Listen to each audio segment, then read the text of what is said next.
received it back in from the paint shop.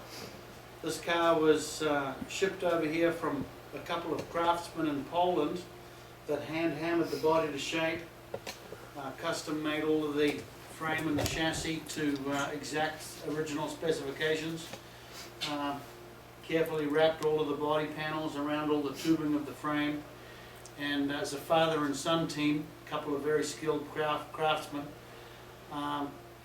they sent the car to us as a body and chassis, and this is where it sits today. We've put all of the running gear, suspension, steering, shocks, cooling system, motor, transmission, the whole drive line through to the differential and the independent rear suspension with the half shafts and all that kind of thing. This is a very traditional car, built as they were 50 years ago with leaf spring suspension front and rear. And the car is back here finally after being away to get the paint job done, all in traditional Guardsman blue, Le Mans white, the roundels and the racing stripes.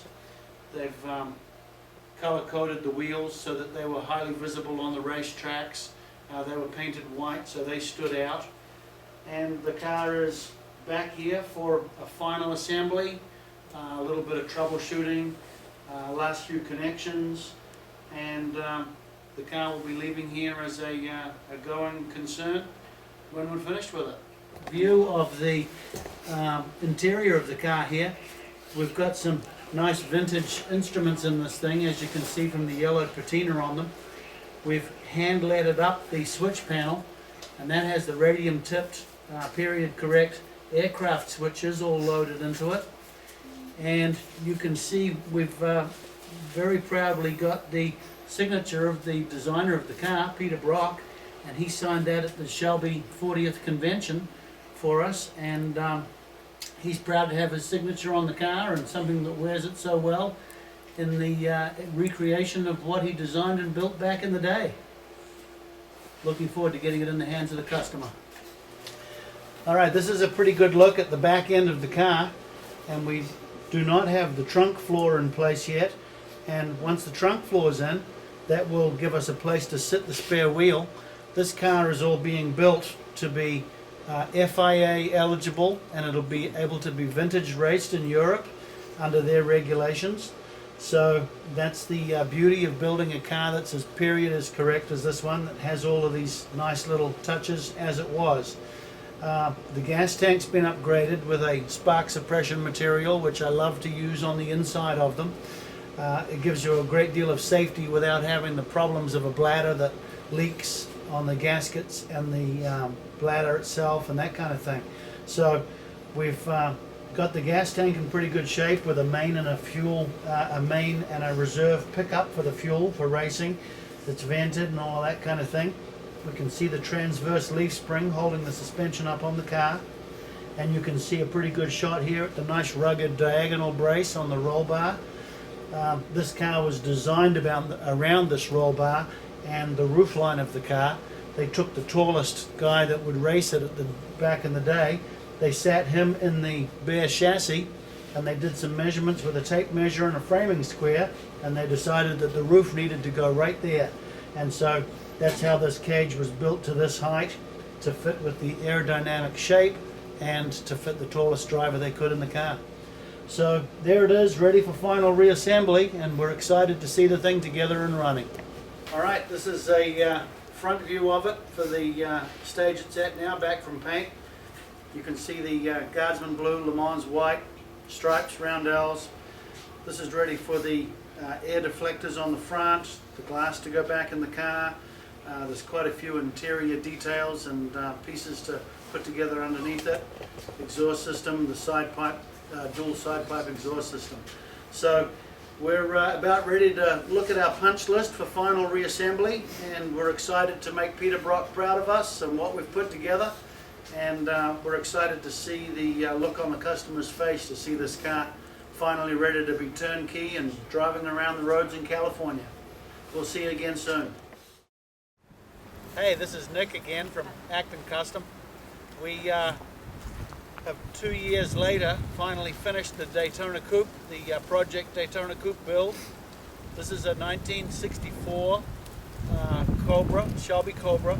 It's an exact recreation of the original car that was designed by Peter Brock 50 years ago. This car is absolute, when I say a recreation, it's an absolute recreation, where it's a handmade aluminium body that was shaped by the very skilled guys in Poland that previously built MiG fighter jets. That's where they get their aluminium shaping skills from. Kick 'em.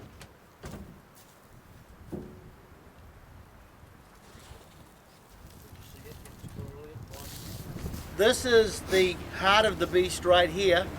This is like the old E-type Jags, where basically the front half of the car is half of the car. It's a tilt nose, tilts up towards the front, as you can see. We're holding it. It does have cables to hold it, but it gets so close to the ground it makes us all nervous. This is the 347. This is the Cheetah engine. If you wanted to make this FIA eligible for racing in Europe, then we'd have to put a date-coded small block in here. It still would have all the Italian sandcast Webers on the top, and it would be a screaming small block. All of the details under the hood, you can see the exhaust system is all sequentially routed, so it matches the firing order of the car for optimal performance. The headers are all high temperature painted, branching out into the side pipes, running around the foot boxes and through the bodywork on the car. This panel here we can see is the enclosure that feeds the air through the radiator, through the oil cooler, and gets rid of the hot air through the hole we can see on the underside of the hood. The car has been all wired and routed to look period correct. We've even used things like the original grease gun clips off the Roadster to hold the fuel filter in place. The car is wired with the ballast resistor on the firewall. It has just on the other side of that an MSD box with an RPM control and all of that good stuff, but we've got the period touches on the outside with the modern internals underneath it. Similarly with things like the distributor, where we've got an MSD distributor hidden underneath black period looking distributor cap and wires. Everything on the car has all been done with period fittings. It's all AN military spec. Fasteners everywhere, the type of braided hosing that we've been using. It's all built as if this was done in the 60s. So we've had a lot of fun with this car, making it look and run and come together as well as it has for an amazing overall effect on this car. We're talking about the aerodynamic effects on this car.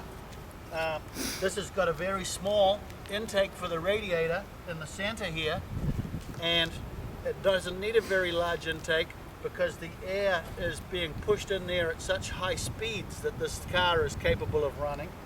The air goes in the nose, through the radiator and the oil cooler, and the hot air from the cooling is exited out of here so that you're not running the heated air in and over the engine bay area.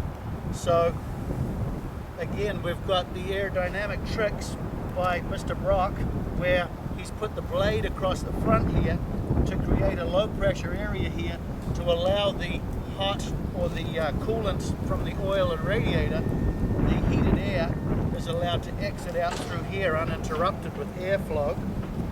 We have a hole either side of the radiator opening, and that is ducted through to the front brakes on the car. Again, it's split into two tubes like the rear. The large one is coming in and cooling a box right over the radiator, the brake rotors. The small one is feeding directly into a plate on the back of the brake calipers. Aerodynamics again, we've got the headlights fully functional on the opening, which we carefully resculpted to a nice shape per the originals. The headlights have an opening sculpted into the body and a cover across those to keep the nice airflow going at speed. Because this is a race car, it generates a lot of heat under the hood, and the exhaust system is wrapped around the foot boxes of the car, and it's underneath your left butt cheek when you're driving. The heat is now contained inside the car by putting this aerodynamic top over it, and so you're sitting inside a very overheated little race car. And there's some good video footage of them running, I think at Sebring, where they, in desperation to try and keep the drivers from passing out, they punch a hole in the roof with a screwdriver and cut a flap into it with tin snips, so that they're making makeshift air conditioning for the drivers, just to keep them from overheating and passing out at the wheel of this car. These two scoops here are, everything on the car is very functional. These two scoops here, this one feeds into the an air box and into a hole in the dash panel, which gives some air across the driver's face. This scoop here is plumbed into the foot box of the car, and it keeps the driver's feet from overheating and melting and sticking to its pedals. We have a scoop on that side as well, which feeds through to the dash panel, like this dash panel one. So now we're getting a look at the other side of the car.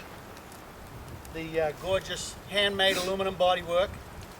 You'll see the car is totally set up for speed. When I say handmade aluminum bodywork, my favorite part of this car is the complete full belly pan on this car. The only thing that hangs below it is an intake scoop for the differential cooler. It has a full belly pan, so this has bodywork right across the underneath of the car, because it was built specifically for the high-speed tracks of Europe, where it won in 1965 the manufacturer's championship. So this car is, as you can see, an aerodynamic masterpiece. This one is powered by a 347 stroked out small block. It's got Italian sand cast Webers on it, and it's been dynoed at 526 horsepower. So this is a screaming small block with big block power under the hood. You can see all the details on the car, everything from the roller, quick release, large diameter fuel fill cap. This is a GT car, so it had to be capable of being driven to the racetrack, raced, and driven home. Part of their requirements are that it has a spare wheel and it has full lighting and instrumentation to make it all legal for the street. To be capable of running high speeds on the track, you'll see a lot of, well, the overall shape is very aerodynamic and beautiful. You'll notice things like the wind deflectors on the front here, which grab the air from spilling off the windshield. They divert it back along the side of the car, run it into these scoops right here, which have been very painstakingly plumbed into the braking system of the car. So this has two tubes coming off the bottom of this scoop, one feeding directly to the brake caliper, the other feeding to a box surrounding the brake rotor on the car. This has been an absolutely incredible build. We've really enjoyed what we do here every day at Acton Custom, and to have customers that truly appreciate the joy of the automobile and the spirit of the history of automobile racing, to really want to build something like this is an absolute honor and a privilege to be able to do this kind of stuff that we can enjoy so much every day.